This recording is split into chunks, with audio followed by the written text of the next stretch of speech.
balita na kung saan po ay talagang nakakagalit. Yes, nakakagalit. Tama po kayo nung narinig, mga kababayan. Panoorin nyo itong ano na to, itong topic na to kung saan po, mga ka-GP Natik, sa halip na makasuhan ang tatlong mga senador na ito, mga kababayan, na tumanggap di umano ng campaign funds nung panahon o nung 2022 midterm election, ang three stooges na senator na to, absuelto na. 'Di ba? Alam natin, mga kababayan, mga ka-GP Natics, na ipinagbabawal under po sa Omnibus Election Code na bawal po tumanggap ng anuman, maging direct or indirect, monetary or sabihin natin gamit o kung ano paman, 'di ba? Sa mga kontraktor po ng gobyerno. Pero sa nangyari ngayon, tila, mga kababayan, ay nakahanap po ng padrino ang mga ito. Yari ka! Sino ang nahanap nilang padrino? Mga kababayan, mga ka-GP Natics, ito po ang pakinggan ninyo na talaga naman maaasar at talagang siguro kukulo ang mga ulo nyo sa bagay na to.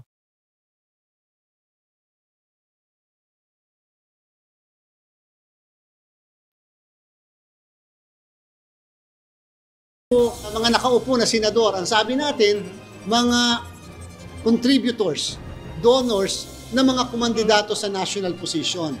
Hindi mga senador kundi ilang kontraktor ang iniimbestigahan ngayon ng Commission on Elections na sinasabing nagbigay ng donasyon sa mga tumakbong kandidato noong 2022 elections.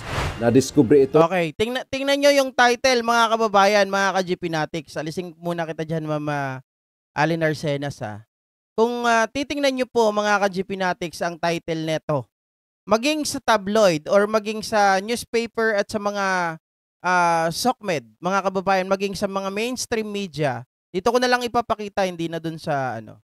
Kung pagmamasdan nyo po ang title nito, mga kababayan, nakalagay dito, 3 or 4 na kontraktor. Ayan, nakikita nyo sa video, di ba?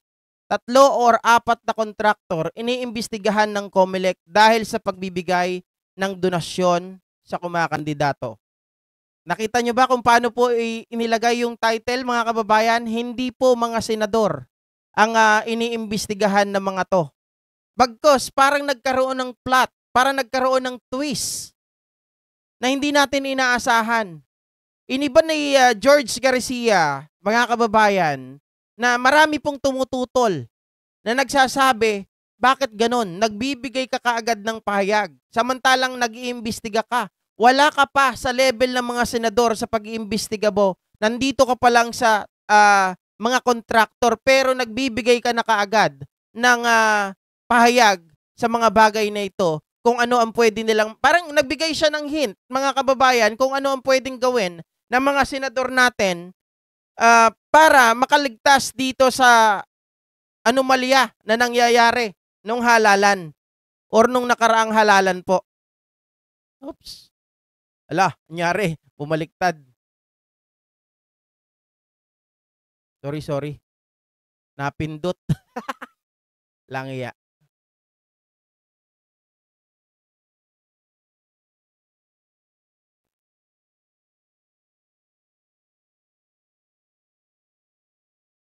Ayan. Play ko ulit guys Sorry, nabaliktad ng COMELEC sa pamamagitan ng Statement of Contributions and Hindi po mga nakaupo na senador, ang sabi natin, mga contributors, donors na mga kumandidato sa national position. Hindi mga senador kundi ilang kontraktor ang iniimbestigahan ngayon ng Commission on Elections na sinasabing nagbigay ng donasyon sa mga tumakbong kandidato noong 2022 elections. Nadiskubre ito ng COMELEC sa pamamagitan ng Statement of Contributions and Expenditures o SOSE na isinumite ng mga kandidato kung saan may nakalagay na campaign donors na binusisi ng kanilang Finance and Campaign Department. Ang investigasyon ng COMELEC ay motu proprio o sarili nilang inisyatibo. 3-4 na contractors, na maaaring contractors ng public works o serbisyo sa pamahalaan na nagbigay ng tulong sa mga tumatakbo sa national position. Yes, for senator po yan. Ayon kay Chairman George, grabe mga ka-GPnatics ha. Doon pa lang nakita nyo na kaagad na parang, hoy, teka lang. Parang ano dito ha. There's something wrong ha. There's something fishy mga kababayan. Nagtataka ako dito bakit bumaliktad. Ayun. Bumaliktad. Ayun. Talagang may nangyayaring kababalaghan dito mga kababayan. Bakit yung mga contractors ang iniimbestigahan ninyo? Bakit hindi yung mga senador na dapat sila yung nagiging priority ninyo sa investigasyon dahil sila yung tumanggap eh. Pero sabi ko nga sa inyo, nagiging basihan nila dito, mga kababayan, may binabanggit dito na magtataka kayo, sabi niyang ganon, ligtas daw ang tao. Halimbawa ako, mga kababayan, ako ay kabilang sa isang Alfredo Builders, kunwari ginamit ko yung kay Bongo. Ako ay kasama sa Alfredo Builders. Nag-donate ako ngayon, kunwari, mga kababayan. Kunwari lang to Nag-donate ako ngayon kay Escudero nung halalan.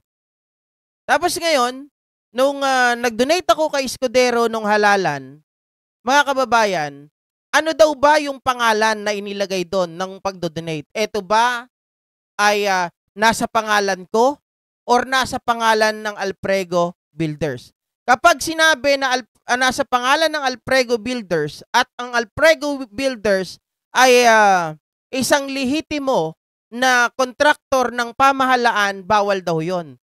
Pero kapag nasa pangalan ko daw na kay John Castillo, mga kababayan, yun daw ay hindi labag sa batas. Ayon po dito kay George Garcia. So meaning, parang lumalabas sa akin, mga kababayan, binigyan mo na ng hint yung mga senador na ganito.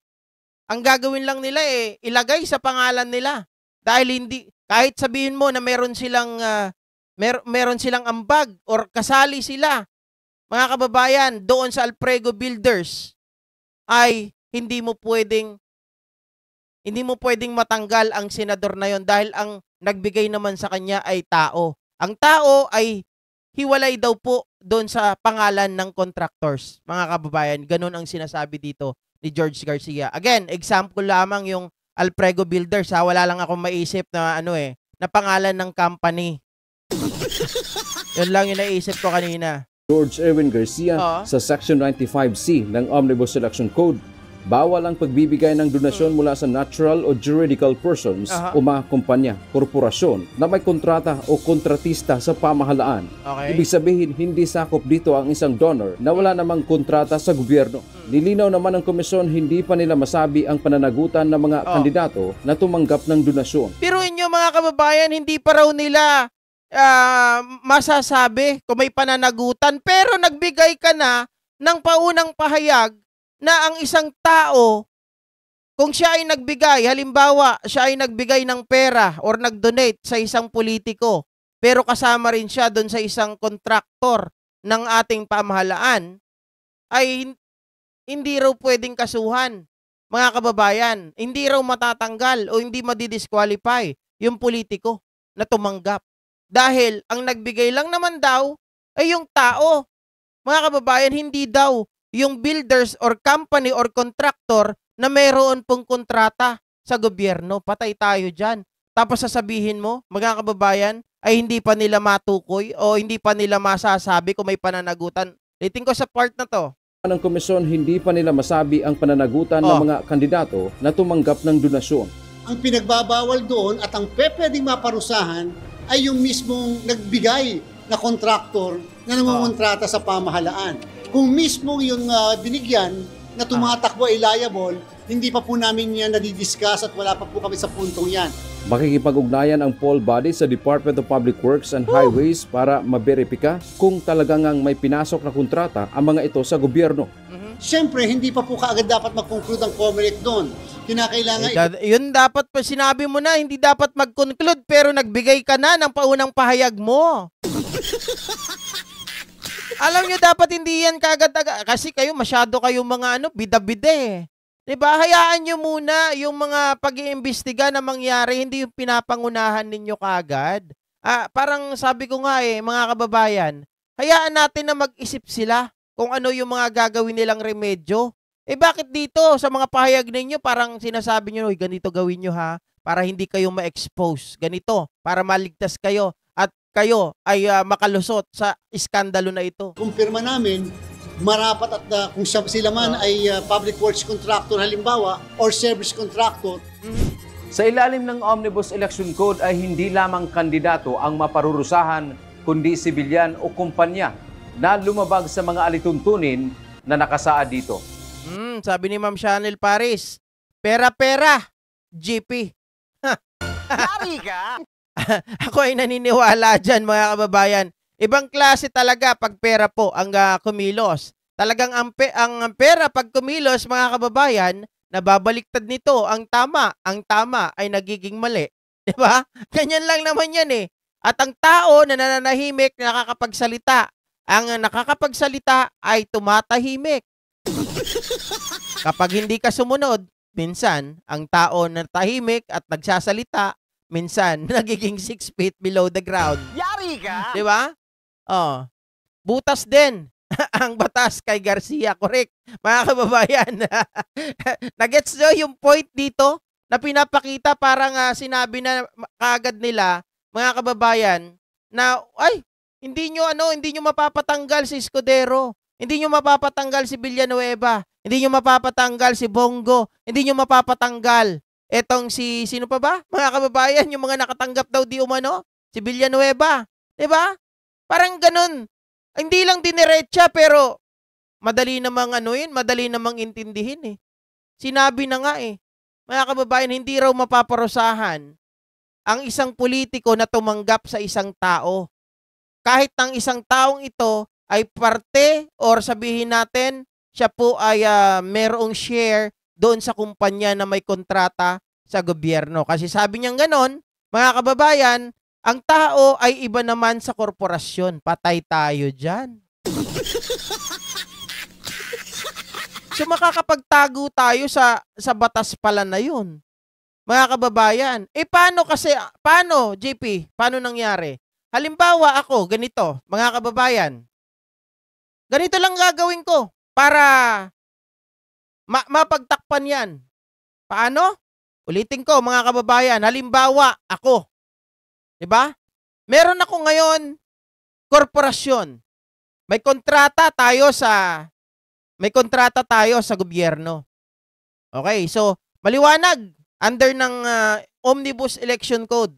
Bawal mag-donate ang korporasyon na may kontrata sa gobyerno sa isang politiko. Mga kababayan, para tayo, si korporasyon, ay makakuha pa ng another project, mga kababayan, simple lang ang gagawin ko. Okay, dahil kasama ako sa korporasyon, kakausapin ko ngayon yung mga member ng korporasyon. Hoy, buddy, sabihin natin kung sino man yung mga member ng korporasyon. Ganito, mag-donate tayo ng pera sa politiko na to. Pero syempre, hindi natin gagamitin yung korporasyon. Dahil bawal yan. Tayo ay makakasuhan. Tayo, yung politiko, matatanggal din sa pwesto.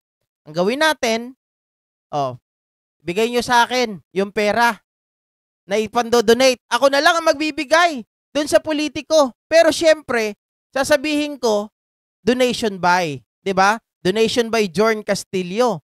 Pero ang totoo, ito ay na lang natin, internal affair na lang natin. Internal na pag-uusap natin, ito ay nanggaling sa korporasyon na to. So paano yon, mga kababayan? Di lusot. 'Di ba? Lusot na lusot. Ang matindi niyan, mga kababayan, dahil ako nagbigay ng pera, pagdating ng panahon, nakaupo na si politiko, simpleng-simple na. Makakuha ng mga projects, kagaya po ng mga projects sa DPWH, yayaman na ako. At yayaman na rin yung mga tao na kasama ko na gumamit sa akin para magbigay po ng pondo doon sa politiko. 'Di ba? Ganun lamang yan eh.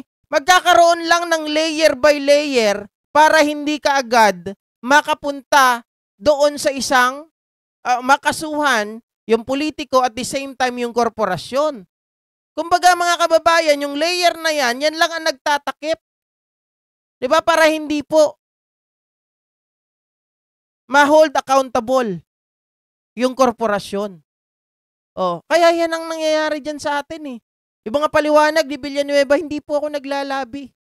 Hindi ko po yan kilala, pero lumabas, kakilala. Nakakasama pa, siya pa ang nagpakilala. Kasama rin ng kapatid niya. Do you think mga kababayan, maniniwala kayo na wala silang mga kinalaman? 'Di ba? Yung korporasyon, walang kinalaman, sila magpapamilya, walang kinalaman. 'Di ba? Magdududa ka talaga. Paanong dilulusot yan? May lagay sa amin, sabi ni Joel Islor. Yari ka? Galing sa nakaw, pinapakain nila sa pamilya nila, may karma yan. Kaya nga, Papa Ronnie, no? Garcia, nakakahinala. Naghihinala na ako, layer na labas nyo, hindi lawyer. Liar na ang labas nyo, hindi lawyer, sabi ni ano to? Gadi Muhagan. Sabi ni Mama Ros Channel, biglang naging legal na. Patay tayo dyan. Di ba? Mga kababayan, maliwanag naman siguro yung ko doon. Yung paglalatag ko po ng balita na yon. Kumbaga parang, sabi ko nga, butas eh. Di ba? Malaking butas ito. Dapat magkaroon ng amyenda sa Omnibus Election Code. Pagdating sa bagay na yan, dapat lahatin na natin. Ang isang tao na kasama sa korporasyon, mga kababayan, kung siya man ay dapat, sinasabi na ng batas, dapat ang gawin nila, no? Kung sino man yung kasama sa korporasyon ay equivalent doon sa individual. Mas maganda yon. Hindi makakalusot. 'Di ba?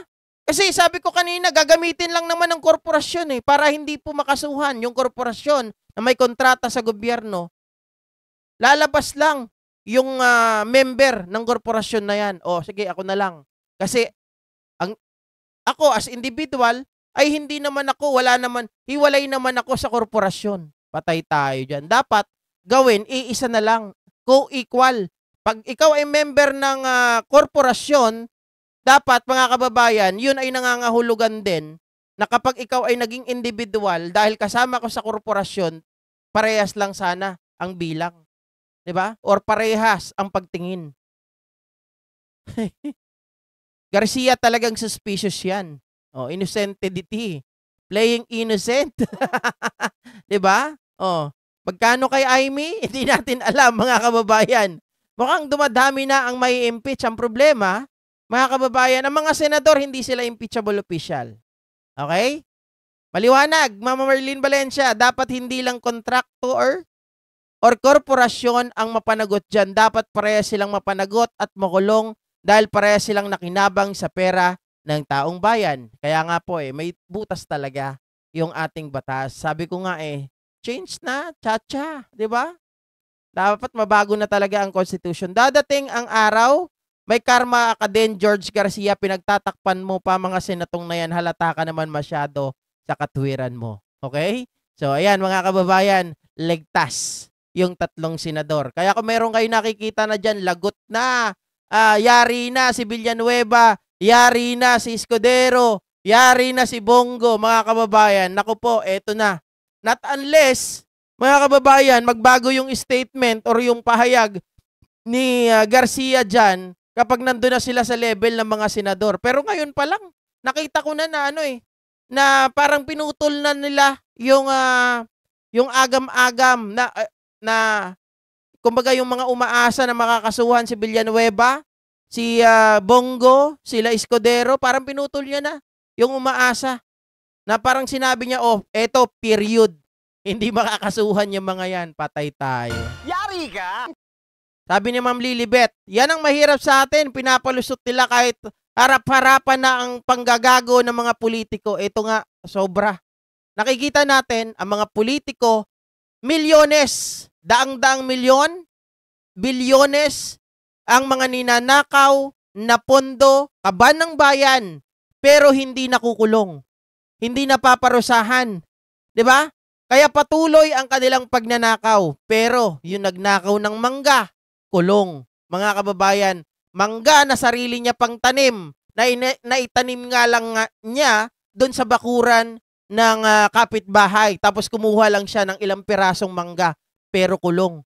Yung mama na yung matanda nung pandemic, kailangan lumabas dahil wala silang panchicha.